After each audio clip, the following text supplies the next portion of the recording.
තුදනා නපුරු කටකතා පතුරවයි. ඔහුගේ දිව දැවෙන ගින්නක් වැනිය.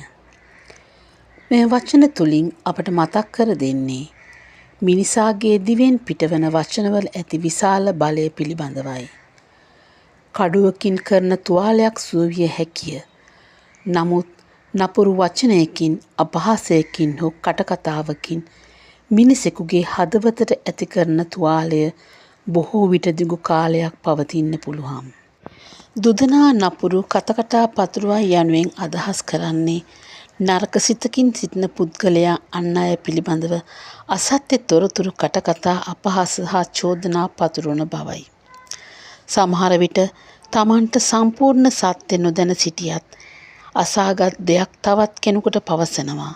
එසේ පවසන වචනය තවත් කෙනෙකුගෙන් තවත් කෙනෙකුට ගමන් කරමින් විශාල කටකතාවක් බවට පත්වනවා. එම නිසා ඔහුගේ දිව දැවෙන ගින්නක් බඳුයි යන ප්‍රකාශ ඉතාමත්ම අර්ථවත්ව උපමා පදයකි.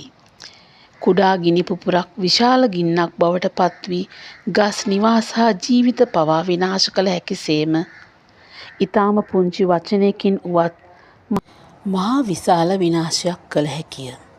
එබැවින් අපගෙන්ම ඇසිය යුතුයි. මාගේ දිව ගින්නක්ද නැතිනම් සැනසීම ගෙන දෙන ආලෝකයක්ද යනුවෙන්. අපගේ වචනවලින් කෙනෙකු වැටීමට සැලැස්විය හැකිසේම වැටුණු කෙනෙකු නැකටුවන්නටද පුළුවනය. අපහාස කිරීමට හැකිසේම දිරිගන්වන්නටද පුළුවන්ය. කෙනෙකුගේ හදවත බිඳදැකීමට හැකිසේම බිඳුණු හදවත් නැවත ගොඩනගන්නටද පුළුවනය. විශාල බලයක් හා හැකියාවක් මේ වචනවලට තිබේ. එසේනම් අප කතා කිරීමට පෙර සිතා බැලිය යුතුය. අවසානයේදී අපගේ දිව අපගේ චරිතය පෙන්වන කැඩපතක් වැනිය.